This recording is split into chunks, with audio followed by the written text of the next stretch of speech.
my name is Jeffrey Joe, and I am a student here in Boston Latin School, and I actually grew up in America.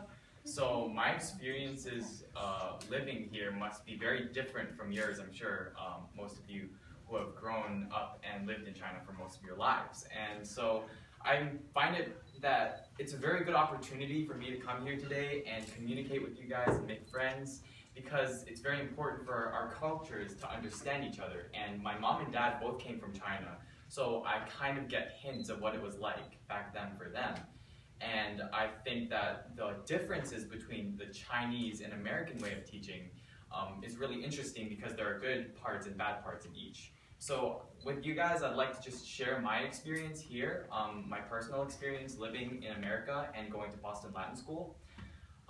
So like China, America really values education, and so in our high schools we make sure to hire the best teachers and teach the best subjects.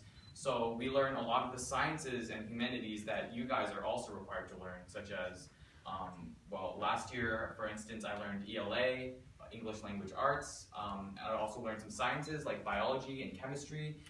Personally, those are my favorite. And then we have the other classes that are required for our school only, which is kind of unique because we're called the Boston Latin School. We have a lot of history. So actually, our high school was the first public high school founded in America. So it's older than Harvard by, I think, 10 years, and it's older than every other high school out there. So we have a lot of tradition that goes on in our school. And part of that tradition is teaching Latin. So Latin is a very old language that pretty much died out about 2,000 years ago, but we still teach it at our school because we find it valuable. And so I don't really like that class, but we still have to kind of learn it, so I just got it over with. And a lot of the learning also takes place outside the classroom. So in addition to our academic studies, we have a lot of clubs outside of the school, actually 120 clubs that the students form themselves.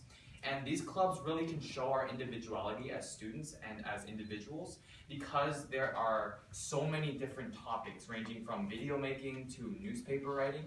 So if you're really interested in one of these categories, it's really easy for you to find your own interest. And if there's not a club that exists out there, you can make one. So that's just kind of the educational experience you get in America.